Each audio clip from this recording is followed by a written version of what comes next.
আমরা যেটা দেখতে পেয়েছি সেটাতে প্রথম কথা হলো আমার রিয়াকশন, আপনি যদি বলেন যে আমার কাছে মনে হচ্ছে যে একটা জাতীয় ঐক্যের নামে জাতীয় অনৈক্যের সূচনা হলো। ওনার এই মিটিং থেকে উনি যখন ডাক দিয়েছেন এবং ডাক দিয়ে যে মিটিংটা করেছেন, তাতে করে আমার কনক্লুশন হলো জাতীয় ঐক্যের নামে উনি জাতীয় অনৈক্যের সূচনা করেছেন বলে আমরা আশঙ্কা করছি। এই কথা বলবেন না প্লিজ। কেননা এখানে উনি ডেকেছেন, বলেছেন জাতীয় ঐক্য এবং সব রাজনৈতিক দলের সঙ্গে কথা বলবেন বলে বলেছেন, কিন্তু আমরা দেখেছি বাংলাদেশে নির্বাচন কমিশন কর্তৃক নিবন্ধিত মোট রাজনৈতিক দলের সংখ্যা 48টি এখন। তার মধ্যে উনি ডেকেছেন 18টি দলকে, আমার কাছে তালিকা আছে সব।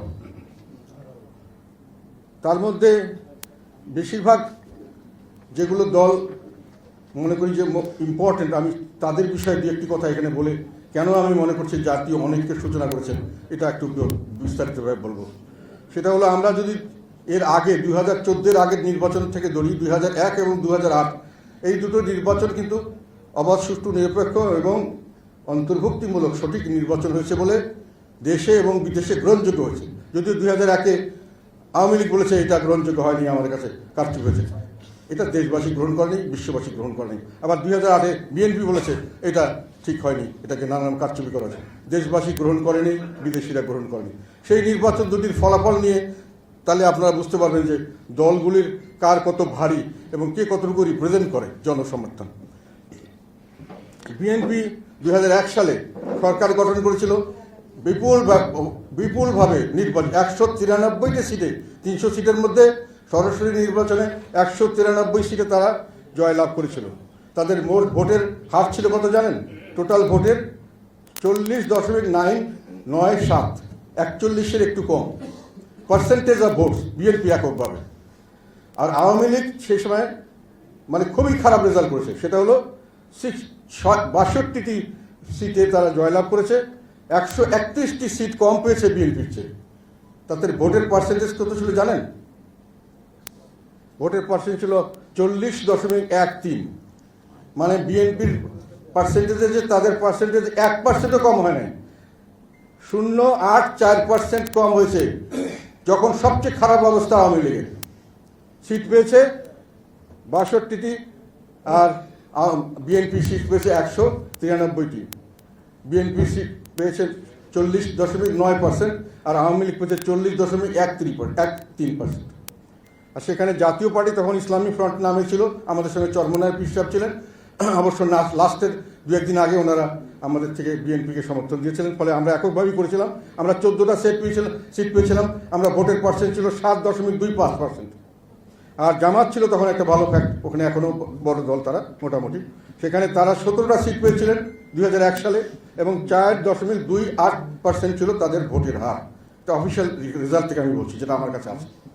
সেখানে 2008 সালে আওয়ামী লীগ পেয়েছিল 230টা সিট, ওরা পেয়েছে 48.04। এগুলো পারফেক্ট ভোট, যেটা কোনো কারচুপি হয়নি। আর বিএনপি পেয়েছিল 30টা সিট, তাদের ভোটের পার্সেন্ট ছিল 32.5। জাতীয় পার্টি পেয়েছিল 27টা সিট, তাদের হলো 7.07। ভোটের পার্সেন্টেজ আগেরটার চেয়ে আমাদের একই, ওটা ছিল 7.25, এখন 7.0। এবং জামাত পেয়েছিল গতবার 17টা সিট, এবার পেয়েছে 2টা সিট, তাদের ভোটের পার্সেন্টেজ হলো 4.7। ভোটের পার্সেন্টেজে আমরা আর জামাত মোটামুটি একটা জায়গায় আছি। বিএনপি এবং আওয়ামী লীগের মধ্যে সবচেয়ে বেশি আওয়ামী লীগ পেয়েছে 48% আর বিএনপি সবচেয়ে বেশি পেয়েছে 40%। কাজে এখন আওয়ামী লীগ, জাতীয় পার্টি ইত্যাদি দুটো দলকে বাদ দিয়ে যদি আপনারা হিসাব করেন, বাকি ছোটোখাটো দলের কথা আমি ডিটেল সময়ের অভাবে বলতে চাইলাম না, আমার কাছে আছে, তাহলে 50%-এর বেশি মানুষকে এই জাতীয় ঐক্যের ডাক থেকে বাইরে রাখা হয়েছে। এখন স্বাভাবিকভাবে আমরা যেটা জানি, আপনারাও জানেন, বিল্ডিং একটা যখন স্ট্রাকচার বানানো হয়, যদি একটা সাইড বসে যায় আর একটা সাইড দাঁড়িয়ে থাকে, তাহলে বিল্ডিংয়ের মধ্যে একটা ক্র্যাক হয় এবং ক্র্যাকটা হলে সেই বিল্ডিংটা ঝুঁকিপূর্ণ হয়, যেগুলো সব ভেঙে যেতে পারে। এখন আমরা কিন্তু দেখতে পাচ্ছি যে এই ক্র্যাকটা সৃষ্টি করা হয়েছে, ওনারা কাউকে নিচে নামিয়ে দিচ্ছেন, কাকে উপরে রাখছেন। কাজে একটা বৃহৎ অংশ, 50%-এর বেশি অংশকে ওনারা এই ডায়ালগের বাইরে রেখেছে। এই জনসমষ্টিকে রিপ্রেজেন্ট করছে যারা, বা যেই জনসমষ্টির কোনো রিপ্রেজেন্টেশন না রেখে তারা এই ঐক্যের ডাক দিয়েছেন, এটাতে করে আমি মনে করি যে একটা জাতিগতভাবে আমাদের মধ্যে একটা ভুল বোঝাবুঝি, অবিশ্বাসের সৃষ্টি হয়েছে।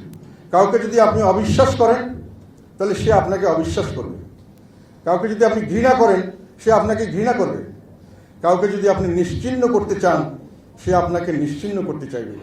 এটি হলো স্বাভাবিক নিয়ম। আপনি কাউকে ভালোবাসলে সে আপনাকে ভালোবাসবে, আপনি কাউকে বন্ধু হিসাবে ধরলে সে আপনার বন্ধুত্ব আপনার সঙ্গে করার জন্য আসবে। এটা হলো স্বাভাবিক নিয়ম। কাজে আমরা যেটা বুঝতে পারছি, আমরা চাই বা না চাই দেশে একটা সংঘাতময়, ভাইয়ে ভাইয়ে ঘৃণা, সংঘাতময় অবিশ্বাসের পরিবেশ সৃষ্টি হয়েছে। আমরা চাই বা না চাই দেশের মধ্যে একটি দল, একটি অংশ তারা অবাঞ্ছিত অথবা ঘৃণিত ভাবে চিত্রিত হচ্ছে, আরেকটি অংশ তারা সবথেকে পবিত্র ভালো এরকমভাবে ট্রিট করা হচ্ছে from the interim government side. And that is, সেটাকে আমরা মনে করি একটা সংঘাতপূর্ণ অবিশ্বাসের আবহাওয়া তৈরি হয়েছে। এখন অনেকে বলছেন, অনেকে আমি শুনি, এটা কথাটা সত্য মিথ্যা আমি জানি না, অনেকে বলছেন নাকি তাদের মধ্যে একটা আলাপ আলোচনা হয়েছে যে দুষ্টু গুরুর চেয়ে শূন্য গোয়ালই ভালো।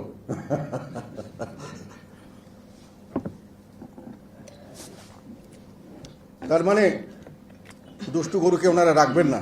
শতকরা 50% লোককে যদি দুষ্টু হিসাবে আপনারা এখন বাদ দিতে চান, তখন আমার একটা কথা মনে আসলো, যেটা এই উদাহরণটা কে কীভাবে নিলেন আমি জানি না, আমার স্বাভাবিকভাবে আমার মনে আসলো যে 71 সালে যখন আমরা বৈষম্য মুক্তির সংগ্রাম বা মুক্তির সংগ্রামের জন্য স্বাধীনতার সংগ্রামে যুদ্ধ করছি, তখন কিন্তু যারা আমাদেরকে এখানে হানাদার বাহিনী হিসেবে পরিচিত, তারা কিন্তু একটা কথা বলেছিল, সেটা হলো এই দেশে আমরা মানুষ চাই না, মাটি চাই, মিট্টি, পোড়া মাটি নীতি।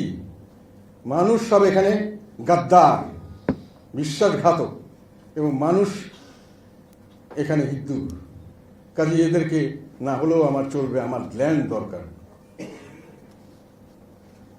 এখন তারপরে কি লোক কি নিঃশেষ করা সম্ভব হয়েছে?